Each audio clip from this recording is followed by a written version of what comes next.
World military direct index जो कि UK based organisation है, उनकी रिपोर्ट के मुताबिक इंडिया को 4th रैंक, चाइना को 1st रैंक, जबकि पाकिस्तान को 10th रैंक से आउट कर दिया गया। एक मिसाइल आ गई है पाकिस्तान में और आपकी डिफेंसेस जो थी, it was in Pakistani air space for over 3.5 minutes according to your own calculation. कल को अगर उन्होंने कुछ करना हुआ तो उनको तो एविडेंस मिल गई है कि आप they can send a missile across and you don't have the ability to shoot it down before it hits the target.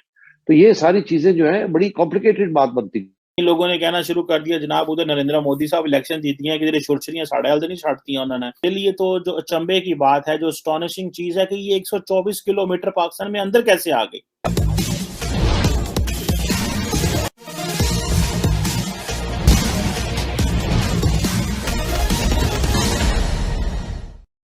Global fire power index 2022 जिसकी रिपोर्ट प्रकाशित की गई है, जिसमें यह कहा गया है कि भारत की सेना दुनिया में 4थे स्थान पर आ गई है। यह हमारे लिए बड़े गर्व की बात है। रक्षा विशेषज्ञों के अनुसार पहले, दूसरे और तीसरे रैंक को लेकर चीन, अमेरिका और रूस के बीच उनकी मत भिन्नता है, लेकिन वे सारे रक्षा विशेषज्ञ भारत को 4थे स्थान पर दावेदारी को पुष्टि करते हैं। जहां तक पाकिस्तान का सवाल है, पाकिस्तान 1 से 10 के बीच शामिल ही नहीं है। इस पर पाकिस्तानी मीडिया में क्या प्रतिक्रिया हो रही है, आइए आप भी सुने। वर्ल्ड मिलिट्री डायरेक्ट इंडेक्स की रिपोर्ट के मुताबिक India military wise 4th rank पर आया है। इस हवाले से आपकी क्या राय है? मैं बस ये कहना चाहूँगी कि इंडिया इसलिए 4th रैंक पे है क्योंकि एक तो उनकी इकोनॉमी बहुत स्ट्रांग है, इसलिए वो बहुत ज़्यादा इन्वेस्ट कर रहे हैं अपनी मिलिट्री में, इसलिए कि 4th रैंक पे है। जैसे जैसे ममालिक से अपना कॉन्टैक्ट बढ़ाता जा रहा है, वो तो मतलब उसका ये है कि वो मे बी वो सेकंड में भी आ सकता है। अब ये पॉसिबिलिटी है कि वो शायद मे बी आगे कहाँ से कहाँ पहुँच जाए, हम इसकी गारंटी नहीं दे सकते। लेकिन जिस तरह वो स्पेंड कर रहा है तो वो अब इसमें कुछ भी नहीं कहा जा सकता कि उसका शायद पहला या दूसरा नंबर भी आ जाए। इंडियन आर्मी के पास कुछ बैलिस्टिक मिसाइल्स हैं जो कि न्यूक्लियर वॉरहेड्स फिटेड है जिसके अंदर, और अगर इस किस्म की एक्सीडेंट्स होने लगे तो we are in very serious trouble. सबसे पहली बात मेरे ज़हन में यह है, ये एक्सीडेंट था या डिलिबरेट था? क्या ये एक्सीडेंट था तो चलो शायद उसके अपनी इम्प्लीकेशन, अगर एक्सीडेंट्स होंगे और तो फिर तो बड़ी मसला बन सकता है। मगर जो दूसरा इशू ये है कि एक मिसाइल आ गई है पाकिस्तान में और आपकी डिफेंसेस जो थी, it was in Pakistani air space for over 3.5 minutes according to your own calculation. तो you didn't shoot it down. आपको क्या पता था कि ये किस किस्म की मिसाइल है, क्या नहीं है? अमेरिका के अंदर या और किसी इस किस्म की मिसाइल अगर आ जाए over there air space, then shoot it down, talk later कि ये क्या था, एक्सीडेंट था, ये था। ये तो मिसाइल आई 3.5 मिनट, आप खुद कह रहे हैं, आप मॉनिटर करते रहे। वो पहले जा रही थी ऐसे, फिर मुड़ी और फिर वो पाकिस्तान के आके 3 मिनट के एयर स्पेस में रही और फिर गिर गई। और नाउ यू आर सेइंग कि उसके अंदर कोई वॉरहेड नहीं था, and so that it didn't really explode, it just crashed. The बात ये है कि it could have been a test by the Indians to see how prepared you are for something like this. कल को अगर उन्होंने कुछ करना हुआ तो उनको तो एविडेंस मिल गई है कि आप they can send a missile across and you don't have the ability to shoot it down before it hits the target. तो ये सारी चीजें जो है बड़ी कॉम्प्लिकेटेड बात बनती है। मेरे लिए तो जो अचंभे की बात है, जो एस्टोनिशिंग चीज है कि ये 124 किलोमीटर पाकिस्तान में अंदर कैसे आ गई, इस सवाल का जवाब होना चाहिए। लेकिन पाकिस्तान में क्या कोई हुकूमत बैठी हुई है, क्या ओपोजिशन बैठी हुई है? इस वक्त पाकिस्तान की अगर सॉवरेनिटी की वायलेशन हुई है या पाकिस्तान के जो सॉवरन मामलात हैं उसमें जो है वो इंडिया की तरफ से अगर कोई ऐसी चीज आई है, तो क्या पाकिस्तान की सियासी जमातों ने इस पर कोई सवाल किया है? हमारा अगर एयर डिफेंस सिस्टम उसको मॉनिटर कर रहा था, उसको गिराया क्यों नहीं गया? उसको चेक क्यों नहीं किया गया कि ये क्या कर सकता है? और दूसरा ये है कि इस खिते में जहां पे मियां चन्नू में ये गिरी, वहां पे कोई सेंसिटिव इंस्टॉलेशन नहीं थी। चले कोई बात नहीं है, लेकिन किसी ऐसे इलाके में चली जाती, गिर जाती जहां सेंसिटिव इंस्टॉलेशन होती, तो क्या करते हम किसी को 124 किलोमीटर अंदर आने देंगे? इसमें यहाँ पे ये भी सवाल उठता है कि क्या पाकिस्तान के पास कोई मिसाइल डिफेंस सिस्टम चाहिए जो इस तरह की चीजों को मॉनिटर कर सके? अगर कोई इस तरह की चीज, इस तरह की फ्लाइंग ऑब्जेक्ट भारत में चली जाती है, तो जो भारत ने S-400 सिस्टम लगाया हुआ है वो इसको कैसे रिस्पॉन्ड करेगा? ये एक बड़ा इंपॉर्टेंट क्वेश्चन है। जी, बेसिकली इंडिया की इकॉनमी बड़ी है और अगर फोर्थ आ गया है तो इसमें कोई एज सच कोई बड़ी बात नहीं है। और अगर देखा जाए इकॉनमी बड़ी है, मतलब यूएस है उसकी भी इकॉनमी बड़ी है, यूएसएसआर है या चाइना है, और उसके बाद मेरे ख्याल से इस टाइम इंडिया एक बहुत बड़ा इमर्जिंग इकॉनमी के पॉइंट ऑफ व्यू से बड़ा मुल्क है। एक्चुअली ऐसा है कि इंडिया की क्योंकि इकॉनमी जो है वो बहुत ज़्यादा बूम कर रही है, इसकी वजह से उनकी इन्वेस्टमेंट जो है बहुत ज़्यादा, जो उसका रुझान है वो उनकी आर्मी की तरफ है, तो इसी वजह से वो रैंक कर रहे हैं 4th नंबर पे कि उनकी इन्वेस्टमेंट जो है वो मैक्सिमम जो है वो वहाँ पे यूटिलाइज़ की जा रही है। सही है, आया होगा, तो कोई बड़ी बात तो नहीं है। इंडिया का बजट बहुत ज़्यादा है, उसका दिफा का बजट, तो सही रिपोर्ट होगी। यूके वालों की रिपोर्ट वैसे गलत भी नहीं होती मोस्टली, तो सही होगी।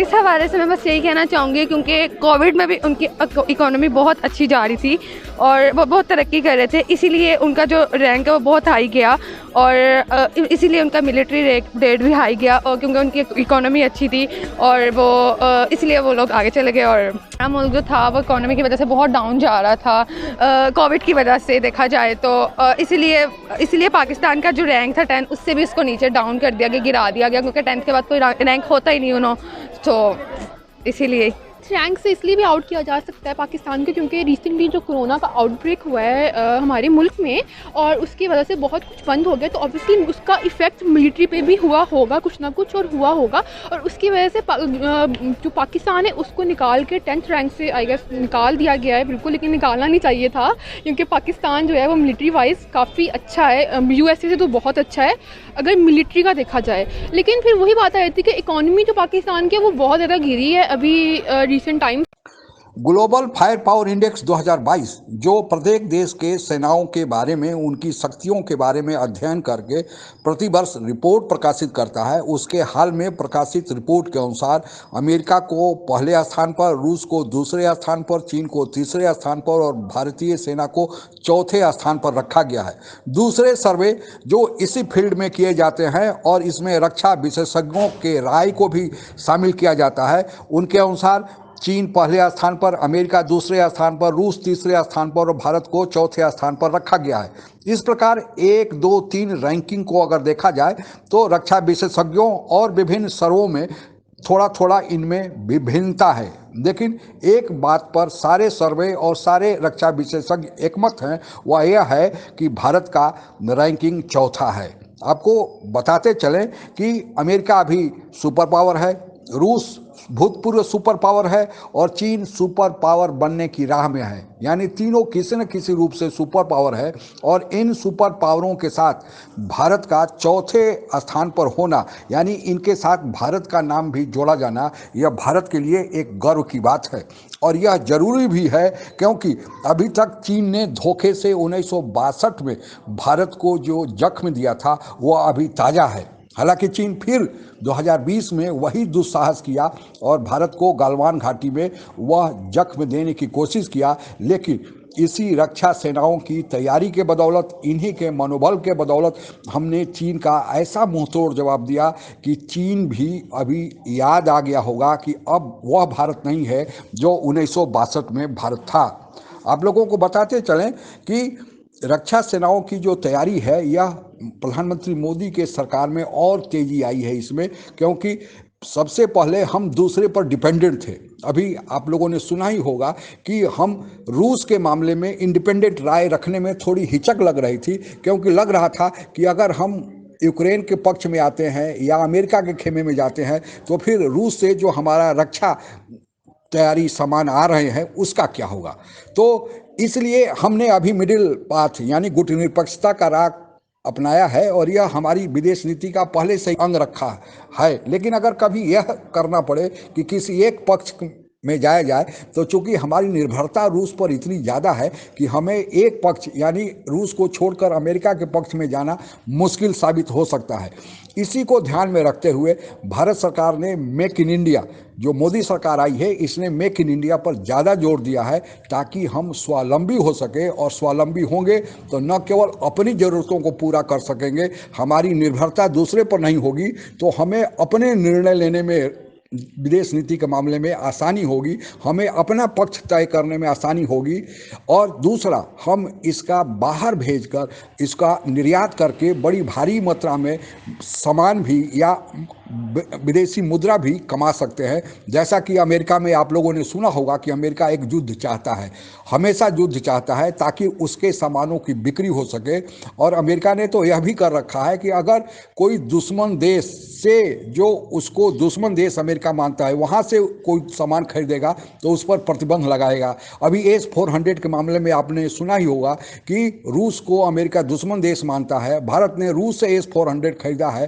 तो यह भी खबरें आ रही थी कि अमेरिका भारत पर प्रतिबंध लगा सकता है, क्योंकि अमेरिका यह चाहता है कि वहीं से, अमेरिका से ही हथियार या रक्षा सामान खरीदा जाए और सारे देश उसी पर डिपेंडेंट हो, तो इससे अमेरिका की अर्थव्यवस्था चलती रहेगी। तो आप अब समझ गए होंगे कि रक्षा सामग्री का तनाव बना रहेगा तभी ज़रूरत होगी और तभी इसकी खरीदारी होगी। तो कैसे इसका व्यापार युद्ध के साथ जुड़ा हुआ है, भारत उसी से निपटना चाहता है कि भारत स्वावलंबी हो जाए और अपना रक्षा उत्पादन पूरा करे। अपने स्वावलंबी होगा और दूसरे को निर्यात करेगा तो भारत के लिए भी आने वाले दिनों में यह अच्छी बात होगी। भारत को एक साथ चीन और पाकिस्तान दोनों से निपटना है। कई सर्वों में आप लोगों ने देख ही लिया होगा कि चीन अब भारत की जो सेना है उसमें थोड़े बहुत का अंतर है। हालांकि अभी न्यूक्लियर वार का ज़माना है, लड़ाई सीधे तो बहुत कम ही संभव है, लेकिन फिर भी भारतीय रक्षा तैयारी और चीन के रक्षा तैयारी में बहुत ज़्यादा का अंतर नहीं है, 1-10 का अंतर नहीं है, 1-2 का अनुपात है। जहाँ तक पाकिस्तान का सवाल है, पाकिस्तान तो अब 1 से 10 की जो श्रेणी है रक्षा सेनाओं की, उसमें भी शामिल नहीं है। और इसके पीछे कारण यह है कि रक्षा तैयारी के लिए धन की आवश्यकता होती है, और जब धन नहीं होगा तो फिर रक्षा तैयारी हो ही नहीं सकती है। केवल गाल बजाने से कोई तैयारी नहीं होगी। इसलिए अब हमारा देश जो मेक इन इंडिया कार्यक्रम के तहत रक्षा में अपने को मजबूत करके आगे बढ़ रहा है, यह हमारे लिए गर्व की बात है। और हम आशा करते हैं कि आने वाले दिनों में हमारी रैंकिंग और ऊपर जाएगी और हम न केवल आर्थिक दृष्टि से नंबर 1 होंगे, बल्कि आर्थिक दृष्टि से होंगे तो फिर रक्षा क्षेत्र में भी हम लोगों के देश का नंबर 1 होगा। आज के लिए बस इतना ही। जय हिंद। आप अगर हमसे जुड़ा रहना चाहते हैं तो कृपया मेरे चैनल को सब्सक्राइब करें तथा बेल आइकन भी दबा दें ताकि नई वीडियो की जानकारी तुरंत आप तक पहुंच जाए। धन्यवाद। जय हिंद।